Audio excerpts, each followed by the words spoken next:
I hope they forgive me for what I did with Diddy. Real street nigga forever. How did you feel when you saw this lawsuit that made it seem as if perhaps Diddy and Meek Mill had sex? I mean, to each their own, and why would they not have sex when they're gay rappers? They. Do you think Meek Mill's gay? We all know he's gay. Who's we? Rick Ross knows he's gay. I didn't know. It's news to me. Everybody, Rick Ross knows. In the Diddy scandal, Soulja Boy just made the most outrageous remark, and this time, it was directed at Meek Mill rather than Puff. Soulja said that Meek is spiraling because he let Diddy to eat him out. He has been the target of Soulja's attacks before. Don't grow up trying to be Soulja Boy, producer Cardo tweeted a few months back, implying that Soulja had mistreated Metro Boomin's late mother. What a fool, boy! Meek was unrelated to the tweet, but he nevertheless joined in, supporting Cardo and writing, "Soulja, if you say you're going to smoke somebody and they see you and smoke you, it's self-defense because of certain likes and influence. You're losing sight of reality." In an attempt to check Soulja, it failed. Soulja responded with a vicious tweet that said, "Did Diddy you in the ass?"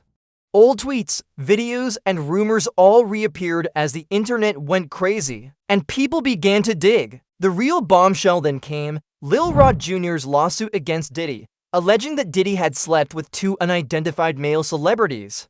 One quickly narrowed the list by being characterized as a Philadelphia rapper who dated Nicki. When people began to make connections, Meek took action to stop the damage. However, rather than remaining silent, he took to Twitter, even stating that he needed to employ investigators to figure out who was connecting him to the case.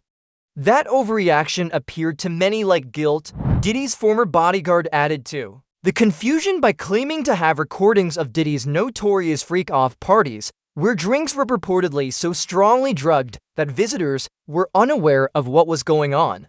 This raised major questions regarding abuse, consent, and the true nature of those events. What began as a crazy tweet from Soulja became a major flashpoint in the most toxic scandal in hip-hop history. And although Meek is rushing, Soulja is making sure that everyone can clearly hear it.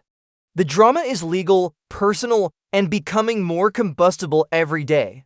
It's not only happening online. A couple parties I seen and I knew that they were spiking drinks. My girl was at the New Year's party, right? I'm at the front door. I got to make sure everybody got their passes and everything like that. So then my girl and her girlfriend is in the party. So they get bottles of champagne. You know what I'm saying? And I'm looking for them. After everybody comes, they close the door. So I'm going knocking in doors, looking at people. I'm looking for my kid's mother now. What the fuck, what's going on? And I'm getting hysterical. So I decided to go to the car, and I looked in the car. She was in the car asleep. She said, "Gene, we started drinking champagne, and I didn't feel good." And me and Debbie came here and went to sleep. Additionally, on one of those nights, this bodyguard claims to have recorded something crazy, saying that you could hear various noises, including slapping, moaning, and someone shouting, "Yeah, daddy." Pure insanity. And the worst part is that he stated it was Diddy and Meek. He didn't imply anything. He just stated it. Orlando Brown even chimed in to support the claim that Meek's voice was clearly audible. How did you feel when you saw this lawsuit that made it seem as if perhaps Diddy and Meek Mill had sex? I mean, to each their own, and why would they not have sex when they're gay rappers? They. Do you think Meek Mill's gay? We all know he's gay. Who's we? Rick Ross knows he's gay. I didn't know. It's news to me. Everybody, Rick Ross knows. Bodyguard said it sounded like Diddy was in complete control and Meek wasn't resisting. Now go back a little and recall the birthday party Diddy threw for Meek, with the shirtless guy, by the pool and all that romantic lighting. Yes, people quickly pulled that video back up, and in it, Diddy is seen on camera saying that Meek deserved it because he worked hard and that he was proud of him. Back then, people made jokes about it, but now that same clip hits very differently. What's up, King Son? Man, you doing it, man. You deserve it, Daddy. You putting in that work. Proud of you. I love you. Yeah. Additionally, during the current trial, prosecutors introduced tapes and pictures purportedly showing Diddy having sex with several well-known men. Man knows what a man needs. 3 minutes later, after them telling me, hey, you got eyes on Will, we need him to come watch this. So I'm running all over the studio. He's not in his dressing room. I go to the cafeteria. I'm like, well, but I see his car there. I'm like, where's this guy at? So now I'm holding Dwayne down too. So I have the keys to his dressing room. So I'm like, yo, and they're calling I'm on walkie-talkie and they calling my cell phone. Yo, we need to get Will here. I'm like, yo, kind of down. Like, I'm trying to find this. Like, this is unlike him, right? So, all right, I open the door to Dwayne's dressing room, and that's when I see Dwayne and having anal sex with. Insiders in the room claimed that when the audio started playing, the courtroom fell silent. According to one source, it was a loud, male-on-male graphic, leaving no room for interpretation. However, based on what those same insiders disclosed, Meek's name came up again. Meek doesn't usually sit quietly when people try to drag his name. Instead, he claps back quickly, posting post after post. This is what he tweeted to put that on public record.